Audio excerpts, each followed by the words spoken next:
Sudatta, the wealthy elder from Shrivasthi, was renowned for his selfless generosity and deep compassion for the impoverished masses. He was honored with the title Anathapindika, meaning the benefactor of the lonely. He devoted all his wealth to constructing the magnificent and sublime Jetavana monastery, providing the Buddha and his Sangha with a serene place for dedicated practice. The merit of this act is vast and inconceivable. However, on a drizzly morning, as he arrived at the Chiyuan Sutra Society as usual, he saw a group of monks clad in kasaya walking slowly, a sight that stirred waves of emotion within his heart.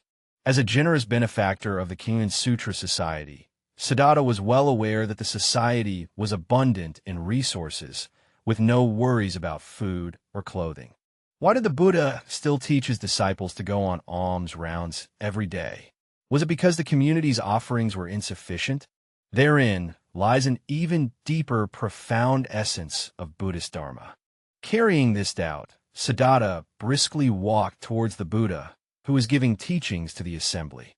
The resonant tones of the submerged bell, like an unexpected encounter startling a snake, echoed melodiously, its clear and crisp chimes seemingly cleansing the accumulated impurities within people's hearts. The morning sun penetrates the dense forest, casting dappled shadows on the ground, like the radiant light of the Buddha's wisdom illuminating the hearts of all sentient beings. Sudatta approached the Buddha's seat and respectfully made 3 prostrations. Then he rose and asked the attendant, "Blessed one, I have a question. May I ask it?" The Buddha smiled kindly, his expression as warm as the spring breeze, and said, "Well said, well said. Subhuti, if you have a question, ask it freely. The Tathagata will clarify your doubts." The Buddha taught us to practice generosity extensively and benefit all sentient beings. His disciples have always adhered to this teaching, striving to help those in need. However, today when I saw the monks rising to collect alms bowls, I felt somewhat puzzled in my heart. The Chiyuan monastery is well provisioned with food and clothing. Why then do the disciples still undertake daily alms rounds? Sudatta asked earnestly, his words filled with a thirst for knowledge. The Buddha's gaze lingered momentarily on Sudatta's face, as if perceiving the doubts within his heart. Then the Buddha cast his gaze toward the city of Shrivasthi, veiled in dust and mist in the distance, and slowly said, "Sudatta, what do you think is the meaning of generosity?" This disciple understands. Sudatta promptly replied that giving alms can accumulate merit, helping others overcome difficulties and enabling them to live better lives. What, then, do you think is the significance of practicing the Paramitas? The Buddha continued to speak with calmness and profound wisdom. Sudatta hesitated for a moment and replied, "Is it not to obtain tangible goods?" The Buddha did not directly answer Sudatta's question, but smiled and said, "Today, accompany my disciples to the city of Tepo. Perhaps there you will find the answer." Sudatta was somewhat surprised, but he had deep faith in the Buddha's wisdom and respectfully agreed. He changed into a simple robe, holding his kashaya, standing among the monastic community, feeling both nervous and full of anticipation in his heart. She, who had not yet become the richest man, the benefactor of the Chiyuan Jingshi community, usually lived away from luxury and was respected by others. Now, however, he had to beg along the streets like a mendicant, and this enormous disparity in status made him feel somewhat unaccustomed. However, he believed that the Buddha's arrangement must have a profound meaning and would certainly help him resolve the doubts in his heart and advance his practice. Tobo's troops slowly marched towards Sepoy City. Sudatta followed the group quietly, observing everything around him in silence. He noticed that the one walking at the very front was an elderly bhikkhu. This elderly bhikkhu appeared advanced in years, his face marked with wrinkles, yet his steps were firm and steady. His gaze was clear and filled with wisdom, and every gesture he made exuded an aura of transcendent grace. What surprised Sudatta even more was that wherever he went, this elderly bhikkhu always silently stood at the most inconspicuous position in the group, giving the opportunity to receive alms to other bhikkhus. He never competes or complains. He simply dedicates himself silently and selflessly. Arriving a household, the master respectfully offered some food. The elderly bhikkhu joined his hands in reverence and softly said, "May you be auspicious and may your blessings increase." His voice was deep and filled with compassion, as if it could penetrate the heart and bring people peace and joy. At that moment, Sudatta seemed to see a glimmer of compassion in the old monk's eyes, a selfless love, a care for all sentient beings, and a sincere wish that everyone could be free from suffering and attain happiness. Suddenly, a tattered beggar staggered to the front of the procession, knelt down, and pleaded loudly, "Masters, I have been starving for 3 days. I beg you to save me." His voice was hoarse and filled with despair. Before anyone could react, the elderly bhikkhu without hesitation shared the food he had sown with the beggar. Sudatta's heart trembled. He clearly remembered that this was the first offering the elderly monk received that day, and it was also the only food he relied on to satiate his hunger. However, the elderly bhikkhu did not hesitate to give it as alms to those in greater need. This spirit of selfless dedication deeply moved Sudatta. Just as Sudatta was deep in thought, the rapid sound of galloping hooves approached. "Make way! Make way!" A group of horsemen thundered past, raising clouds of dust that blotted out the sky. After the dust settled, Sudatta was terrified to find that the old bhikkhu had disappeared. He anxiously looked around, loudly calling out the old bhikkhu's name, but received no response. Suddenly, he heard a faint cry for help coming from a deep ditch by the roadside. Sudatta hurried over and found that a child, startled by the horses, had fallen completely into a deep ditch. The elderly monk was lying at the bottom of the ditch, using his own body to tightly protect the child, preventing him from suffering greater harm. When everyone worked together to rescue them, the old bhikkhu's robe was already stained with mud, and he had sustained some injuries on his body, but he paid no mind to them, only concernedly inquiring about the child's wounds. His face still bore a benevolent smile, as if he was completely unaware of the suffering he had endured. The various behaviors of the elderly bhikkhu caused Sudatta to feel immensely confused and shocked. He could not understand how such an elderly bhikkhu could possess such immense power and such pure compassion. Why was he able to selflessly dedicate himself to others, even to the point of sacrificing his own life to protect them? Until evening, returning to the Jnana Sutra Society, Sudatta remained deeply immersed in profound contemplation. Every move and gesture of that venerable bhikkhu seemed to be conveying something to him, revealing the profound truth of the Dharma. At that moment, the Buddha's voice sounded behind him. "Sudatta, have you gained anything today?" Sudatta turned around and was about to speak, but he saw that the elderly bhikkhu had already stood beside the Buddha, smiling gently at him.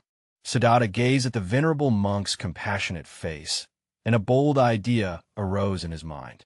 The Blessed One, this elder monk, had not yet finished speaking when the elder monk's form gradually began to transform within the golden light. The originally murky eyes became bright like stars. The outlined body stood tall like a pine tree, and an aura of solemnity and tranquility radiated from him, akin to the Buddha's light illuminating all, dispelling all darkness. Vimla was astonished to find that standing before him was none other than Elder Kaya, the Buddha's most austere chief disciple. Venerable Kaya was renowned worldwide for his strict adherence to the precepts and ascetic cultivation, deeply esteemed by the Buddha and respected by disciples. "Excellent Sudatta," the Buddha smiled and said, "Today, through the experience of going on alms rounds, you have personally understood. Do you now comprehend why disciples are required to go on alms rounds daily?" Sudatta knelt respectfully on the ground and said, "Shakyamuni, just now during the alms round, I personally observed many actions of Venerable Kaya. I seem to have realized something, yet I am not entirely certain." Please go ahead and speak." The Buddha kindly encouraged, saying, the disciple realized that removing the alms bowl was not merely for obtaining food. Venerable Kaya offered his only food to a beggar and rescued a child who had fallen into a ditch. These actions help disciples understand that relinquishing the alms bowl is a form of practice, a manifestation of bodhisattva nature. It can help us let go of greed, cultivate compassion, and benefit all sentient beings. Excellent. Please continue. The Buddha praised that carrying the alms bowl enables us to treat everyone equally, regardless of their social status, returning the same compassionate heart to all, no matter how much they offer. This leads the disciple to reflect that perhaps Dipankara is teaching us to let go of attachment to identity, to break through self-identity, person identity, sentient being identity, and recipient identity, thereby achieving true equality and realizing non-self. The Buddha nodded and said, "The head mirror is indeed a clear mirror, reflecting the attachments within our hearts." Siddhartha, do you know why even a great benefactor like you is asked to go on alms rounds? Khadro thought for a moment, then suddenly his eyes brightened, and he tried. The disciple has always believed that he was practicing generosity, but deep within his heart still lurks the mindset of a benefactor. Today, personally going on alms rounds, I realize that receiving others' offerings also requires wisdom and cultivation, as well as gratitude and humility. The disciple understands that both the giver and the receiver of generosity are equal, mutually benefiting and progressing together. Wonderful. Venerable Kassapa praised, saying that almsgiving and receiving alms may appear as giving and accepting, but in reality, both are paths of practice. Generosity helps to relinquish self-attachment, while alms round dispels arrogance. Non-attachment is giving. Relying on the alms bowl is emptiness. By practicing giving and emptiness together, one can attain bodhi and achieve perfect wisdom. The Buddha compassionately said, "Sudatta, you must understand that alms-seeking is not merely to obtain material sustenance, but also to provide sentient beings with an unlost opportunity, giving them the chance to plant good roots and accumulate merit. Walking through the streets and alleys is no different from sowing fields of merit, giving sentient beings the opportunity to connect with the Dharma and plant the seeds of liberation. Each time one lifts the alms bowl, it is a practice. Each offering is a cause for liberation." Sudatta suddenly realized the truth. So that is how it is. Begging for alms is a reciprocal practice. It is both the cultivation of the bhikkhu and the accumulation of merit for the donor. Monks cultivate their minds by going on alms rounds, letting go of greed, hatred, delusion, arrogance, and doubt, while increasing loving-kindness, compassion, sympathetic joy, and equanimity. Supporters, through generosity, eliminate greed and anger, accumulate merit, plant the seeds of liberation, and ultimately attain bodhi. Not only that, the Buddha continued to teach and guide. The mendicant demeanor is a silent teaching. The bhikkhus, clad in saffron robes, carry themselves with serene composure, capable of receiving and guiding the hearts of beings towards goodness. The mind of equality is formless and not subject to existence or non-existence. The monks do not distinguish between rich and poor or noble and humble. They accept offerings equally, embodying the spirit of equality in the Dharma. Therefore, I have my disciples go on alms rounds daily, so that they may practice the Dharma in their lives, cultivate prajna in their walking, standing, sitting, and lying down, integrate the Dharma into every thought and every movement, and ultimately attain supreme enlightenment. At this moment, the Venerable Blessing Master stepped forward and compassionately said, "Today, I have brought the bhikkhus here precisely to show you that giving is not about feeding oneself, but about sowing the field of merit. It is not about seeking fame, but about practicing the path." Generosity leads the bhikkhus to set an example with their own conduct, teaching sentient beings to relinquish greed, cherish their blessings, cultivate vast roots of goodness, and ultimately attain liberation. Sudatta joined his palms together respectfully and said, "Thank you, blessed one, for your teachings. Thank you, venerable one, for your blessings and realization." Today, the disciple finally understands that alms bowls and giving are two sides of the same coin, both being paths leading to liberation. Generosity is an external act of virtue, while alms round is an internal practice. By cultivating both inside and out, one can achieve bodhi and benefit all sentient beings. The Buddha smiled and said, "Sudatta, it is truly rare that you can comprehend this. From now on, you must remember that whether offering or begging for alms, it should be approached with an attitude of equality, practiced with compassion, and perceived through the wisdom of insight. Only in this way can one truly understand the true essence of generosity, attain supreme bodhi, and accomplish perfect wisdom." In order to help Sudatta gain a deeper understanding of the true essence of alms round, the Buddha recounted an ancient story. Long ago, in a small village in ancient India, there lived a young bhikkhu named Ananda.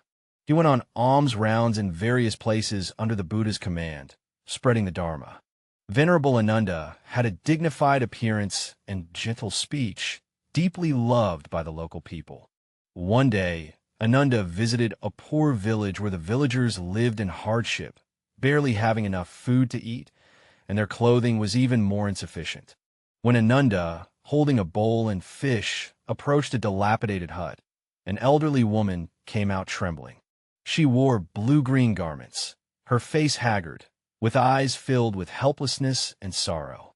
The elderly woman saw Ananda, joined her palms respectfully, and said, "Venerable sir, my household is utterly impoverished, truly having nothing to offer for sustenance. It is not to satisfy my own hunger, but rather to provide you all with an opportunity to accumulate merit." The elderly woman was deeply moved after hearing Ananda's words. She returned to the room, rummaged through the boxes and cabinets, and finally found a handful of rice. This rice was the only food left in his home, the hope on which he and his grandson relied for survival. However, he placed the rice into Ananda's bowl without hesitation. Ananda accepted the rice, joined his palms together, and softly said, "May the donor's blessings and wisdom increase. May you be free from suffering and attain happiness." Then he turned and left the hut. When Ananda reached the entrance of the village, he suddenly saw a child who had fallen to the ground, crying incessantly. Ananda walked over, helped the child up, and asked with concern, "Child, why are you crying?" The child trembled and said, "My stomach is very hungry. I haven't eaten for several days." Ananda felt deeply saddened upon hearing the child's words. He unhesitatingly shared half of the rice in his bowl with the child. The child took the rice and devoured it voraciously. At that moment, a passing merchant witnessed the scene and curiously asked, "Venerable one, you beg for alms to sustain yourself, but why do you share the rice with others?" Ananda smiled and said, "I go on alms rounds not merely to sustain myself, but also to help others. I give rice to the child to help him overcome the suffering of hunger." The merchant, upon hearing Ananda's words, was deeply moved. He took some money from his body, handed it to Ananda, and said, "Venerable, I am willing to offer you some money, hoping you can help more people." Ananda accepted the money, joined his palms together, and said, "May the benefactor's wealth increase abundantly, and may you cultivate both merit and wisdom."